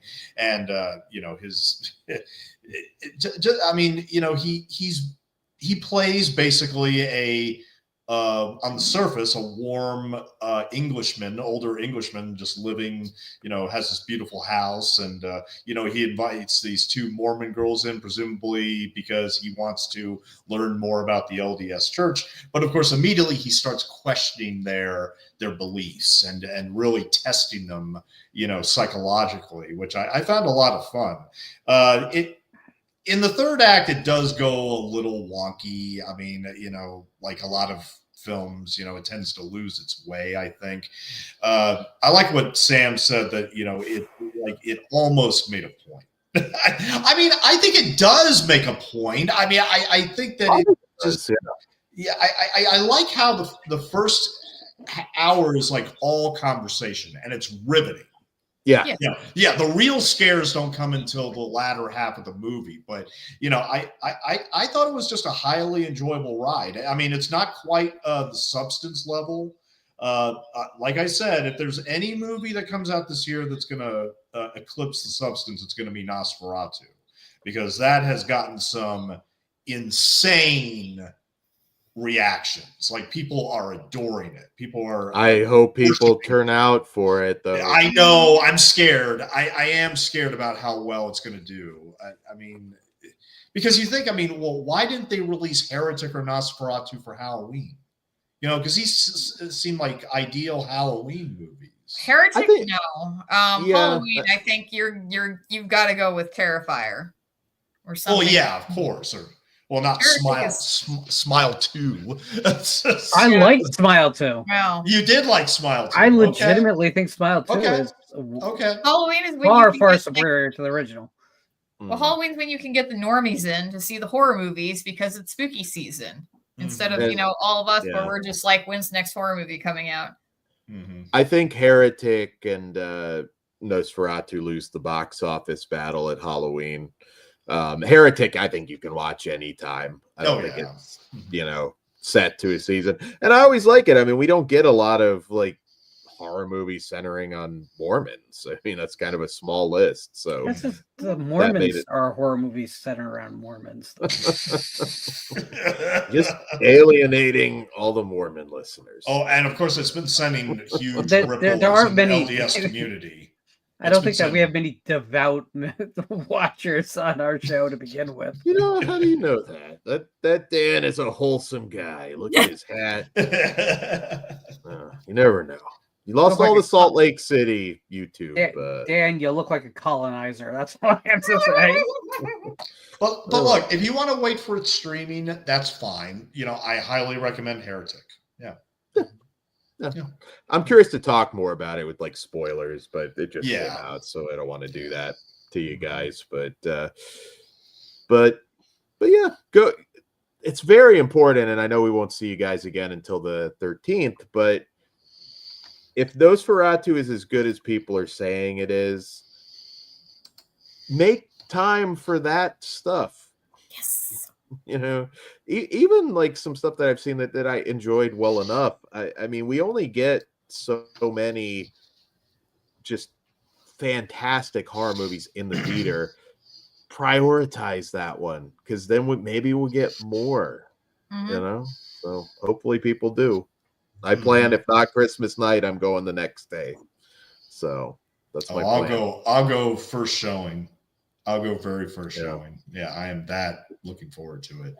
I mean, I saw The Lighthouse on a Thursday night before it officially opened, just because I saw The Witch 3 times in the theater. Eggers is, oh man. All the big A24 stuff, Witch, Midsummer, Lighthouse, Hereditary, of course. I saw those multiple times. If I'm seeing a movie twice in a short amount of time, I always say that's like a sign of excellence, because I don't have the time to do that. And yeah, so I'm stoked. It's been a really good year, and I kind of look forward to running down our favorite horror movies of 2020. Oh yeah, definitely. All right, guys. Well, I think we're done here. We're at the 2-hour point. Mm-hmm. YouTube has officially told us that we have to move along. No loitering. No loitering in the parking lot and talking movies in the parking lot. I want to thank everyone for your patience with us tonight. It looks like you all showed up anyway from the numbers I'm seeing. So I know we're trying to get back to the 13th of every month as a regular. We'll try and make more of a commitment to that. It just wasn't working out. A lot of things in the ether were working against us. I also want to thank those of you who have been with us for the last half year at this point of this season. It's really rewarding to have people who stick with you. It really is. Anyway, any good words from any of you guys before we go? I'm thankful for all of you guys and the whole community. Yeah. So. Bless you all. Bless you all. He means that in a very non-religious way.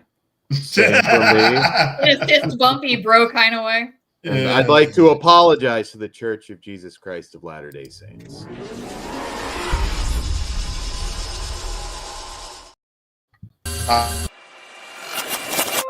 Internal log 0613-2024. The ship is a twisted mass of wreckage on the surface of an unmapped moon outside the boundaries of any charted system. The crew are dead. With any luck, this transmission will be picked up by the YouTube algorithm, and notifications will be sent, but who knows? This is Customer Service Specialist Sam, last survivor of the commercial data mining ship Imperium. Signing off. Good night.